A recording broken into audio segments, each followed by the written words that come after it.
2024-25 का बजट, जैसे अपने को पता है कि चुनाव होने के कारण से दो हिस्सों में ये बजट का पेश हुआ है। पहला हिस्सा चुनाव से पहले हो गया था, कुछ महीने उस बजट के हिसाब से अपने काम चले हैं और उसी की कंटिन्यूएशन में अब बजट का जो दूसरा पार्ट है, कल वित्त मंत्री जी ने जो घोषणाएं की हैं, जिस प्रकार से वो पेश किया है, ये बजट देश की जनता के बहुत ही हित में है, समाज के हर वर्ग के हित में है।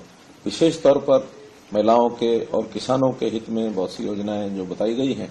देश की आधी आबादी महिलाओं की है बड़ी संख्या में, क्योंकि कृषि प्रदेश और कृषि देश होने के नाते से हर कृषि प्रदेश को इसका लाभ होने वाला है। और चूंकि हर एक विभाग के हिसाब से मंत्रियों के पास विभाग रहते, तो मेरे पास दो विभाग हैं, मिनिस्ट्री ऑफ पावर और मिनिस्ट्री ऑफ महुआ, यानी आवास और शहरी मामले जितने हैं वो सारे हमारे विभाग के पास है। दोनों विभागों में पर्याप्त एक प्रकार की घोषणाएं की गई हैं और नए आयाम खड़े किए गए हैं। जैसे देश के प्रधानमंत्री जी ने हमको बताया कि 2047 तक देश विकसित भारत की ओर अपनी यात्रा पूरी करेगा। उसी संदर्भ में अब हर वर्ष का जो बजट है उधर बढ़ने के लिए और हमको जो रास्ते है वो बना रहा है। विशेष तौर पर इंफ्रास्ट्रक्चर, इसमें बहुत सी योजनाएं और जो है घोषित की गई हैं।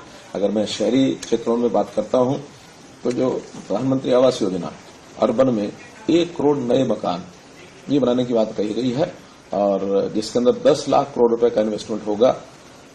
2.22 करोड़ रुपया ये केंद्र सरकार की ओर से होगा, बाकी कुछ स्टेट गवर्नमेंट्स लगाएंगी और कुछ अन्य इन्वेस्टर जो हैं उसमें लगाएंगे या जो बेनिफिशियरीज हैं वो उसमें अपना पैसा लगाएंगे। तो इस प्रकार से शहरी क्षेत्र के अंदर 1 करोड़ मकान, ये इतना बड़ा टारगेट ये पहली बार ये किया गया है।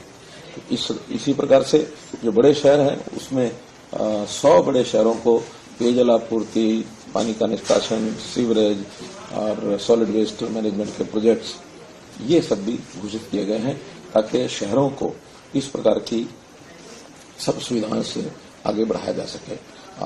30 लाख से बड़ी आबादी के 14 जो बड़े शहर हैं और उसमें भी विशेष तौर पर जो टीओडी पॉलिसी, यानी मकान ज्यादा ज्यादा उपलब्ध हो और ट्रांजिट ओरिएंटेड जो एक प्रोग्राम है उसके अंतर्गत ये डेवलपमेंट का इसको लागू किया जाएगा, ताकि जमीन कम होने के बाद भी शहरी व्यवस्था उनको ज्यादा मिल सके। सभी जो रचनाएं हैं जो